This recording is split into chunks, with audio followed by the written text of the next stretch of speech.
Bukan, bukan salah kan.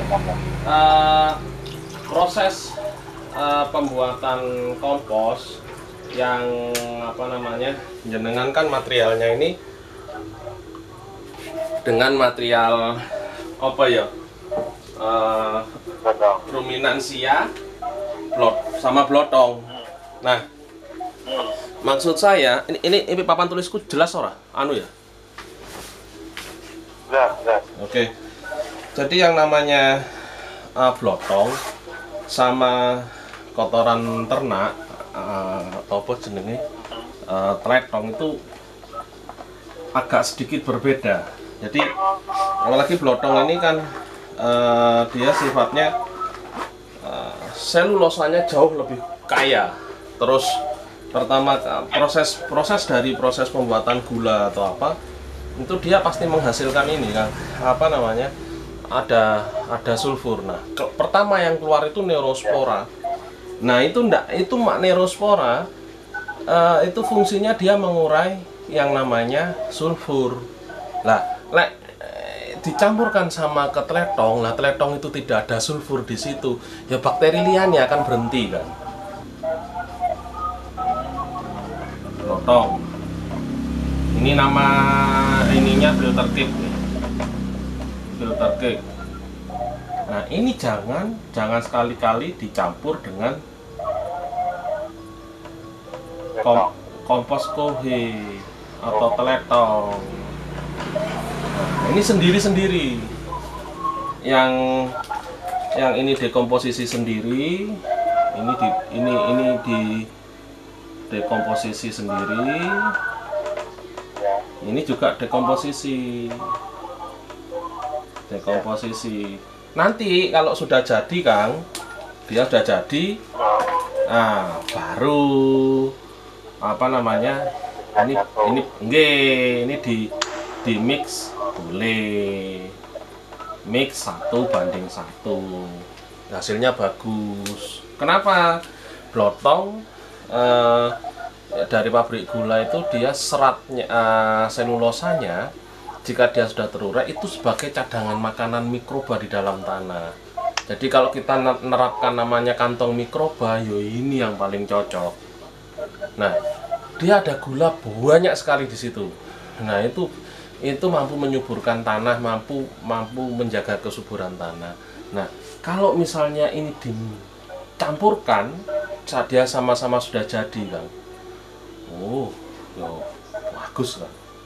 Bagus sekali. Itu pupuk kimia pun akan kalah ya. Apa reaksinya ini? Kesuburan apa namanya, vigornya tanduran itu, lemune, godongi, batangnya itu, waduh, bagus sekali. Dan 1 hektar itu perlunya paling banyak 5 ton loh, Kang. 1 hektar 5 ton. 5 ton cuman ini. Kalau ini dicampurkan ini, hasilnya sudah subhanallah. Makanya ini jenengan ada blotong, Mas, aku mau fermentasi ini dicampur ini. Lo jangan. Fermentasi sendiri-sendiri. Nah, ayo kita sekarang kita bahas blotongnya dulu. Kalau tletong kan jenengan kan sudah mahir. Ya. Nah, wis itu aku merinding, aku diceritain jenengan padinya bisa segitu, terus deli ini apa ya, padahal jenengan baru tahap pertama memperbaiki tanah, itu belum masuk tahap kedua, Kang. Ya. Itu subhanallah. Itu gini ya, pas BM itu, itu pekerja saya pernah menemukan cover atau ngengat itu terselimuti oleh pipa sampai segitunya. Kalau nggak salah, kalau nggak 2 kali ya 3 kali laporan sama saya. Mas, ada ulat terselimuti kabur, ngomongin ngomong. Terus, Mas, aku ngerti enek kapan diselimuti keple, buntel sampai cabut, ngomongin ngomong. Bunti dong, betul-betul. Singgung. Iki apa metar biome. Nggih. Kan itu terserah. Nggih. Jadi padi setelah BM ya, itu padi tandur tak tinggal. Begitu agak menguning tak dulu wayahe Pak Ibu ngetok. Rezeki kan. Rezeki. Jadi dia bekerja terus. Dia itu sebetulnya kalau nantinya jenengan kan yang kemarin kan tidak diambil itu ada kleper, ada ulat yang ada walang yang kena jamur itu Kang, jenengan pendet. Ya. Nah pekerjanya suruh bawa taruh di tanah itu sama dikresek nonton Kang, bawa pulang, jenengan di rumah taruh di baskomnya itu kasih kompos jenengan yang sudah mateng itu taruh situ tutupi pakai plastik dilubangi supaya ada udara gitu kan. Nah itu biarkan nanti dia berkembang banyak itu nanti. Jadi putih itu akan begitu banyak. Nah itu nanti dikembangkan lagi di kompos, campurkan ke kompos jenengan metarisiumnya sudah banyak sekali. Jadi seperti itu. Oke. Itu sudah, kalau seperti itu berarti ya alhamdulillah percepatan perbaikan tanah lingkungan di tempat jenengan terjadi gitu loh, tanpa kita sadari itu. Jadi wis semakin bagus ya alhamdulillah niku saestu niku itu jarang sekali ditemukan di bagian-bagian yang baru sekali melakukan pembenahan tanah. Nah, oke, blotong ini filter cake. Nah, ini sebetulnya metode ini lama saya pengen tapi masih pengen share, tapi saya masih berpikir karena saya belum ketemu orang yang dia disiplin mau menerapkan dengan baik gitu loh Kang, mau menerapkan langkah-langkahnya. Karena filter cake itu kalau kita salah mengolah itu bukan malah memperbaiki tanah, malah merusak, malah membantu kerusakan tanah. Ini yang bahaya karena kadar Fe-nya itu tinggi sekali sampai ratusan ribu ppm. Nah kalau ratusan ribu ppm itu kan itu sudah bakteri tanah juga mati, lingkungan rumput aja nggak tumbuh. Itu yang bahaya, makanya kita perlu ini. Langkahnya sebetulnya mudah kan, sama seperti dekomposisi biasa, cuman kita pakai tiga langkah. Jadi langkah yang pertama, blotong ini kan jenengan kan sudah dapat dari pabrik itu kan sudah campuran bagas nggih, campuran ampas nggih, nggak muni lendeknya gitu kan mboten toh. Nah, siap. Nah, ini pertama jenengan langsung mawon spray komposti ya. Komposti ini 4 liter per meter kubik. Nah, spray dah. Jres. Oke, per meter kubikasi mawon karena beratnya blotong itu kalau basah berat memang, tapi kalau kering ringan banget Kang. Kita kubikasi mawon. Nah, setelahnya spray pertama aduk Kang. Aduk dipaculi ngoten nggih. Nah, setelah rata pakai kultivator. Dalam pakai kultivator aku. Mantap. Jenengan kalau pakai kultivator ini ya ini jos ini sudah ini oke nih. Jadi terus setelahnya naikkan Kang. Jenengan naikkan paling enggak 60 cm. Ini dinaikkan. Nah, ini 1 kubik ya, per meter kubik, hitungannya 1 kubik. Nah, terakhir jenengan tutupi sama dengan es boiler sama abu. Abu PG. Ya, ini dengan tutupi tipis. Ditutupi kurang lebih. Nggih. Kalau kita buat gulutan ngoten ditutupi rata. Nah ini tak gambar ke. Kurang lebih seperti ini Kang. Jadi kan Mas niku. Apa niku? Tadi kan 41. 4 godong 1 abu. Ya, berarti kan diratakan loh yang satu tadi. Abu satu sekian tadi diratakan ke itu. Ya. Enggak. Jadi pertama blotong dulu. Blotong. Ya. Blotong dicampur, jenengan langsung spray bunke di kultivator. Di kultivator. Nah, ini kan sakmenten nggih, ini ketinggian kurang lebih 60 cm. Nah, abunya jenengan tebarkan di sini, Kang. Jenengan tebarkan ini. Nah, ini abu. Nggih, ini abu. Nah, ini ditutup nggih. Ini blotong ini. Nggih. Ini blotong. Nah, jenengan tutup ini ketinggian 60 cm. Ditutupkan. Nggak usah diterpal, nggak apa-apa. Tapi kalau ngeten iki angin biasanya kan kenceng ya, daripada ngelilipi tangga nih. Jenengan tutup tapi jangan rapet ngeten mawon loh. Nah, berarti kayak tenda. Nggih. Nah, boleh pakai tenda, jenengan pakai tenda gini. Ya, sistem kayak tenda sudah, ya gitu. Pakai tenda gini toh. Wah, jos sip. Ini apa namanya? Aerasi udaranya ini bagus ini. Nah, jenengan pun ngeten ini 3 hari kan, diamkan 3 hari. Diamkan 3 hari. Nah, berarti hari ini kan hari saya hitung ini hari 1 nggih, hari ke-1 berarti hari kedua, hari ketiga. Jadi 2 malam, 3 hari 2 malam kan. Hari ketiga. Hari ketiga di kultivator dipecah. Bongkar, apa namanya? Kultivator lagi. Nah, sip. Nah, di kultivator jenengan masukkan, kemudian masukkan komposti lagi 4 liter per meter kubik.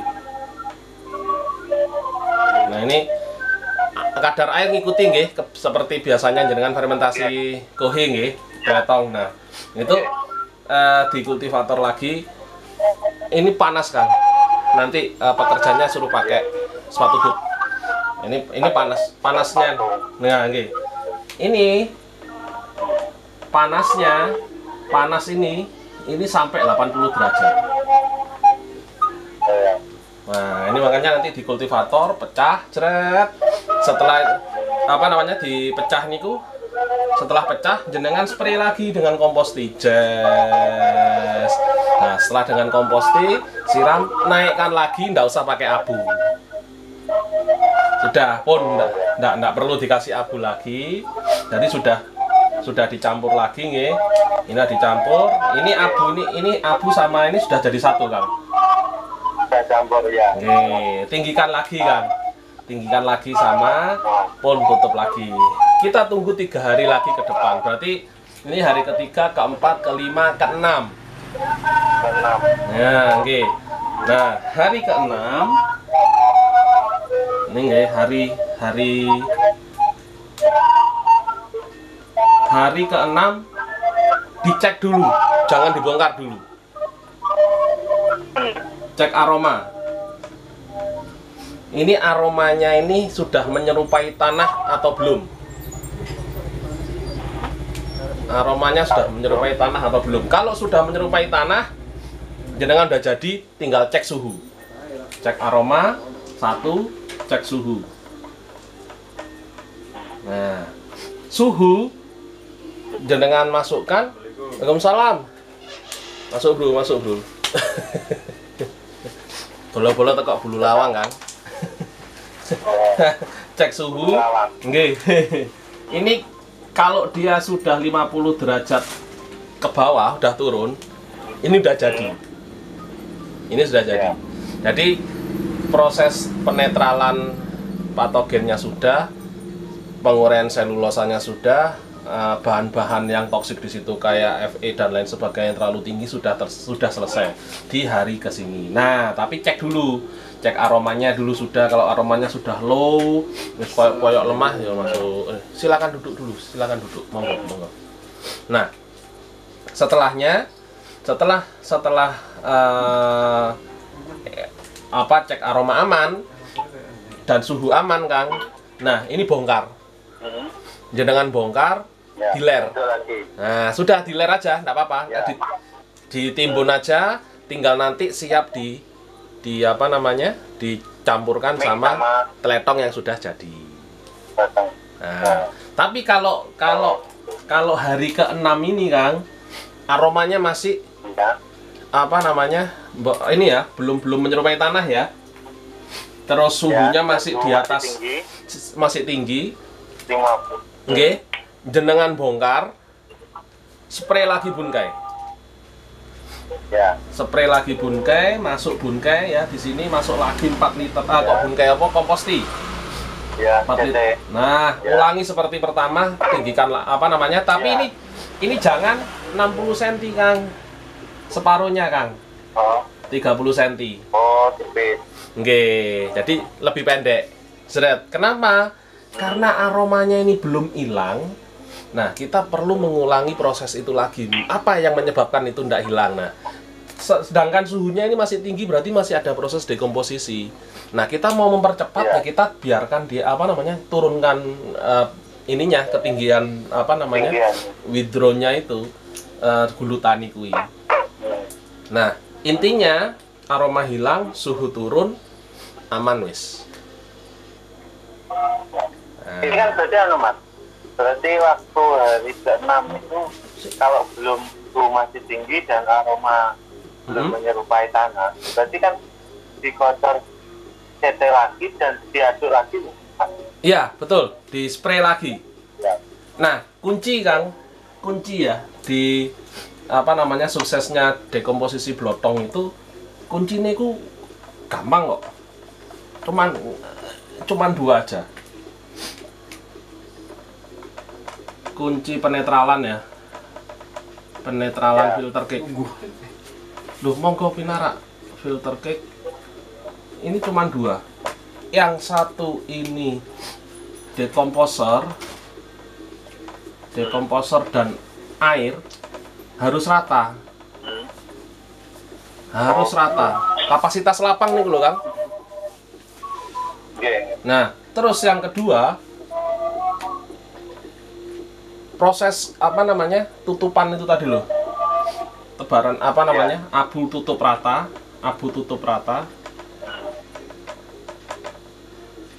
Sama ini apa namanya?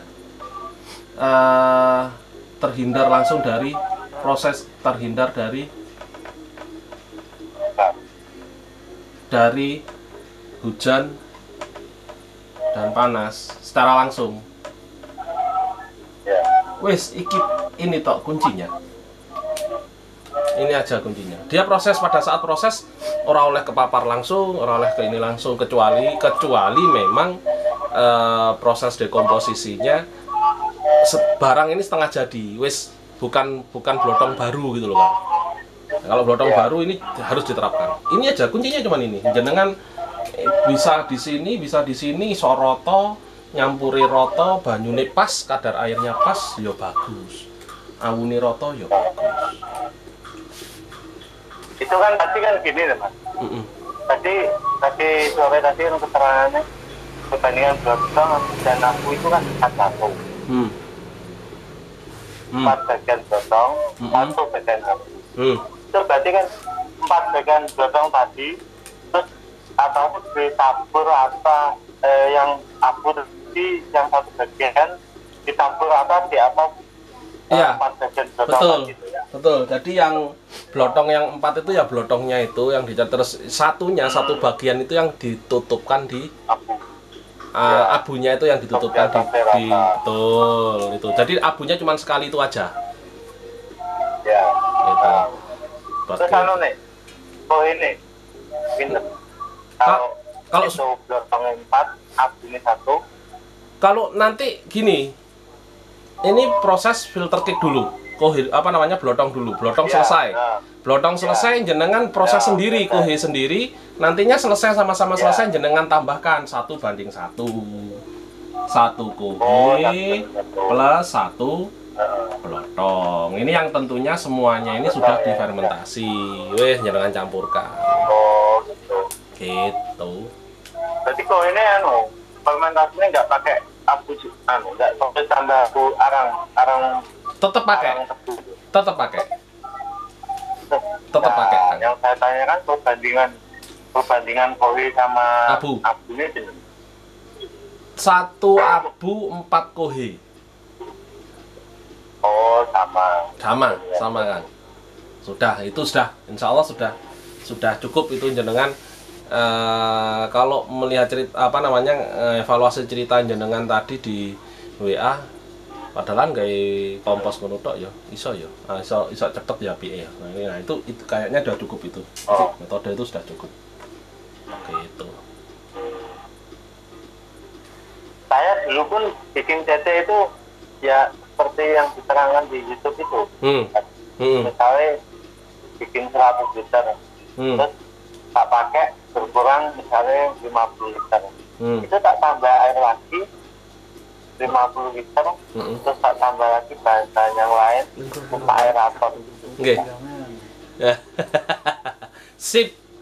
Terus ini aku kehabisan enggak, karena ya tadi saya mencari jati diri tadi.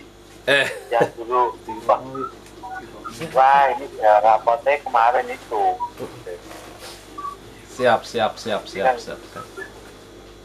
Masih 25 literan untuk yang saya cetek. Biasanya Mas Ayu. Nggih. Punya saya cetekku tak kasih NPK. Boleh. Nanti kalau saya membutuhkan, karena saya butuh untuk besok 10 liter kata-kata. Saya itu untuk menuang 10 liter CT, tak tahu dikasih lagi, baru tak campur sama pupuk kimia, tak aerator. Boleh Kang. Tuh. Enggak apa-apa itu. Saya khawatir dulu kalau kelebihan lebih dari 24 jam, khawatir saya keterangannya nutrisinya nanti berkurang. Boten enggak apa-apa. Tanpa konsultasi jenengan, langsung mengambil langkah seperti itu. Boleh, enggak apa-apa Kang. Sebetulnya ternyata malah bagus.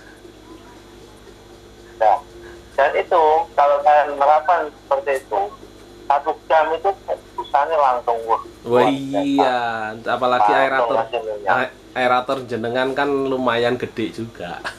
Langsung naik. ACO 4. ACO 04. Dan ya. Itu berapa tuh? 50 watt ya? Dulu 35 kalau. Oh, 03, 35. Oh, banter itu. 04 Mas. Tapi bahannya saya nggak hafal. Enggak. 04 malahan ya. Enggak. 04. Weh, gede nih Dan saya malah dulu pernah izin mau tak langsung izin, tapi tidak diperbolehkan. Nggih. Sama saya. Gimana? Saya kan punya tabung oksigen. Tabung waktu gitu yang saya ngelakukan kosong. Jadi kalau memang bagus itu kan mau tak pakai aerasi kita. Tabung nopo Kang? Tabung nopo niku? Tabung oksigen. Jangan eman-eman, ngela oksigen ya mahal loh Kang. 100 satu tabung. Tapi kalau memang hasilnya luar biasa, boten. Ya, aduh apa namanya? Nyuwun saya bukan ini anak konco-konco ini belakang kita. Ini Mas Erwan. Ini ada Mas. Bulu lawang pabrik glotong. Mantap, Pak. Bulu lawang pabrik glotong. Pabrik gulanya gede gitu. Gula. Nah. Jangan. Kalau saya sih ya bakteri itu, mikroba itu memang membutuhkan oksigen, tapi tidak mutlak seperti makhluk hidup yang kelas tinggi seperti hewan, bahkan manusia. Tidak seperti itu, karena dia sel tunggal. Ia memang membutuhkan oksigen, tapi itu malah nantinya nyuwun sewu akan melemahkan dia ketika dia di lapangan. Kakean dimanjake gitu. Jadi Wow, Jadi ketika jenengan aplikasikan buat CT, wow, luar biasa perkembangannya, selnya sempurna bagus. Tapi begitu dimasukkan ke lapangan, di lapangan kan tidak dapat oksigen murni tidak dapat. Nah ini tak bekan kok maling ini yo. Jawabannya mikrobanya tak bekan kok maling ini yo. Gak steril gitu. Manja. Akhirnya manja. Nah ketika sudah seperti itu ya akhirnya dia lemah lagi, dia adaptasi lagi. Tentunya ini akhirnya membuang waktu. Ketika kita harusnya dia bekerja setiap saat, dia berhenti sesaat hanya gara-gara aku perlu oksigen sing rada oke. karena sudah dibiasakan seperti itu. Nggak perlu Kang. Tapi kalau misalnya jenengan pengen eksperimen, monggo. Nah, monggo nggak apa-apa. Nanti misalnya satu bagian pakai satu gulut diuji, iki sing ditambahi oksigen, sing iki ora. Nah, nanti kita amati. Nah, dievaluasi satu musim bagaimana, 2 musim bagaimana. Nah, dari situ nanti keluar hasil analisa. Seperti BM jenengan yang 1 tahun ini kan keluar analisanya seperti ini. Kang Yono iki nandur brambang, gak gawe pestisida belas. Enggak ya, sangar ya. Tak percaya arek mana. Kalau musim tanam bulan 9 biasanya rawan ya. Nah, nggih. Biasanya itu. Nggih. Tapi alhamdulillah tahun kemarin itu sudah tanpa pestisida sama sekali. Alhamdulillah mampu. Berarti memang simbiosis mutualisme baik di dalam tanah dan di lingkungan sekitarnya itu terjadi. Jadi itu di luar prediksi, seharusnya tidak secepat itu. Iya. Tapi itu luar biasa itu. Jadi ya alhamdulillah kalau seperti itu. Ya harus dipertahankan lah, harus nanti tinggal kalau sudah seperti itu dijaga, insya Allah ada hasil-hasil yang di luar prediksi. Hasil-hasil yang prediksi, banyak kejutan. Saya kemarin kan kadang BM ku waktu musim penghujan kan morat. Terus mau tak terapkan yang pupuk kimia difermentasi sama kompos, tapi takut tempatnya takut terlalu subur kan gitu. Ternyata tak teruskan, langkah saya kemarin salah. Jadi di dalam kompos itu sudah mengandung triko. Jadi seharusnya musim penghujan pun di kompos yang dekomposisi sama buket percaya. Insya Allah yang jenengan yang sudah dilakukan ini sudah benar kan. Jadi jenengan ndak lagi itu sudah ketemu dulu pola yang sesuai. Ndak bisa distandarkan gitu. Distandarkan antara pola pola yang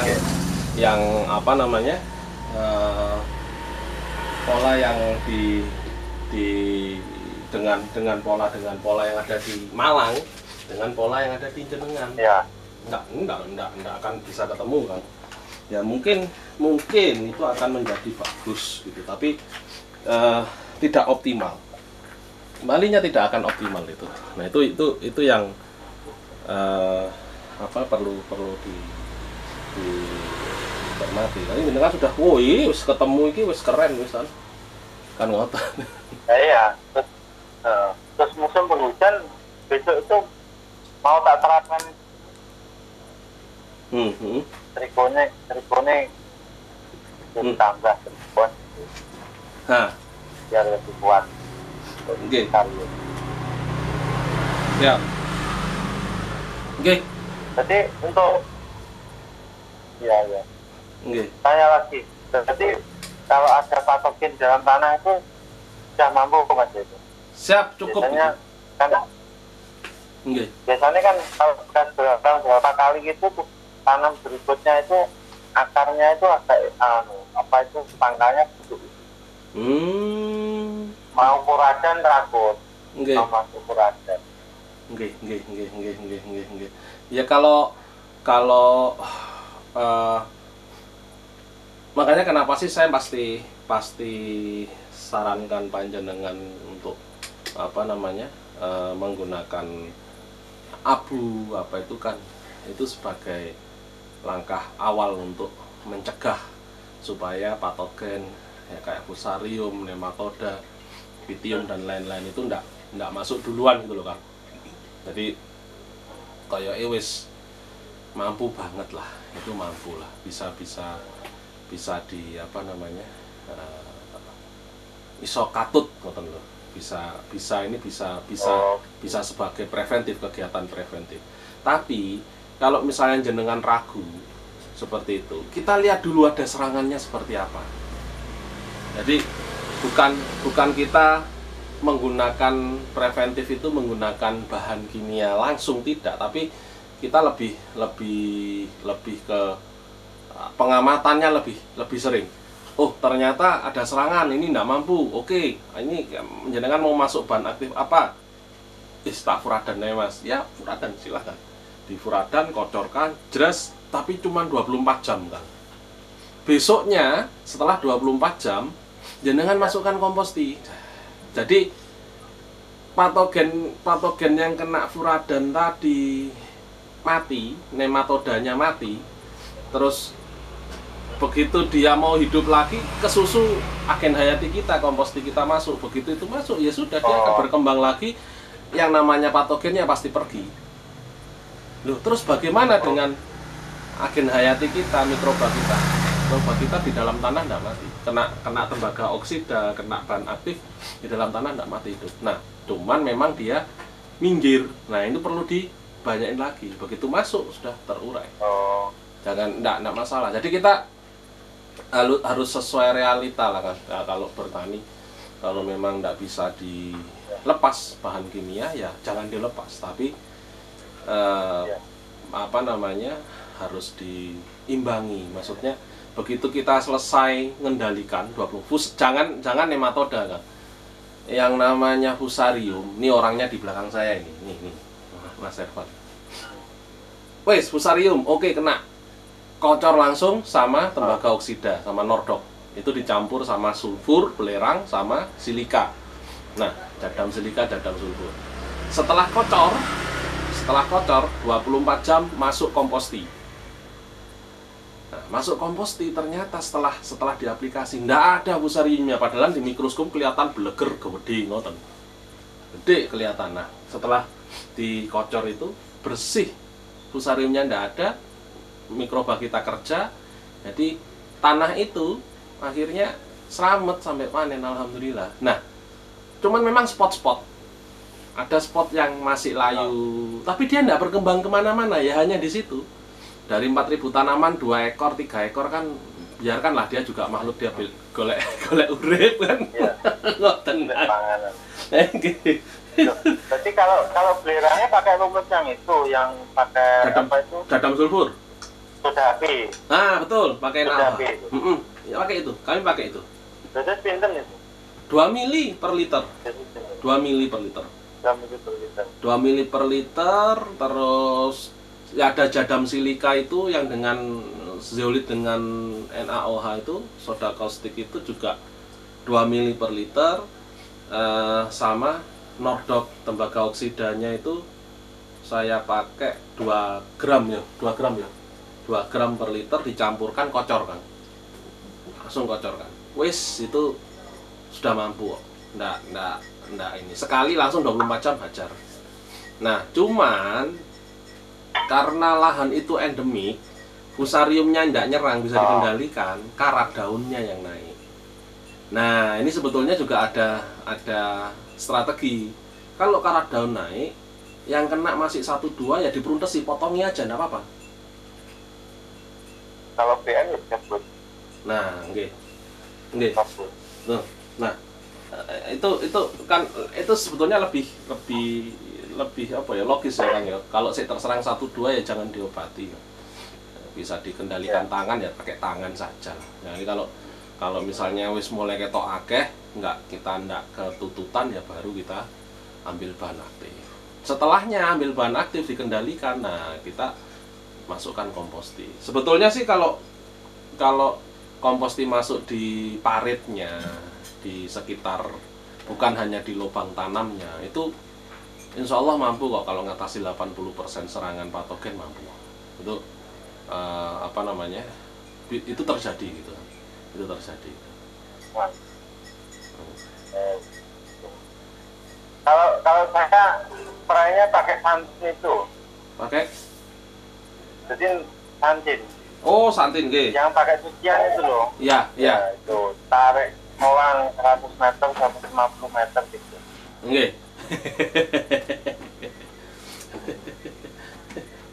Iya, ya enak langsung jos. Oh. Dang mari. Boleh Kang, enggak apa-apa. Ambil yang paling mudah saja. Nah, teman-teman yang di Kalidawir itu di Tulungagung mereka pakai irigasi tetes, pakai drip. Jadi nyalakan diesel langsung ini. Gitu. Siap. Oh, kalau tanah tanahnya enggak sama. Nggih, beda. Kalau di Kalidawir itu Beda. kalau sini lihat kok. Nggih, Kalidawir agak berpasir kan? Ya. Agak berpasir. Biasanya dilep sistemnya pengairannya sana. Nggih, nggih. Ada sih yang memang di ini pakai irigasi tetes, ada yang enggak berpasir. Tapi kalau yang berpasir itu apalagi yang di daerah di Kediri Wates Blitar perbatasan, Kang, Blitar perbatasan Tulungagung itu. Wates Kediri. Nggih, itu pasir, jadi dosis kocornya itu bukan 1:10 kan. Dosis kocornya 1:2, 1 liter city diencerkan 2 liter air. Kalau pakai pupuk kimia enggak 3 kilo per drum, tapi berapa? 25 kilo sak drum komposting. Iya. Loh, Pak, lek niku didamel di Malang atau di Kalidawir ya hangus loh daunnya. Woi. Matur nuwun. Hangus daunnya nanti. Kalau rumus, nggih. Kalau rumus jajan silika saya belum tahu saya. Oh, iya Kak. Ya. Siap. Jadam silika.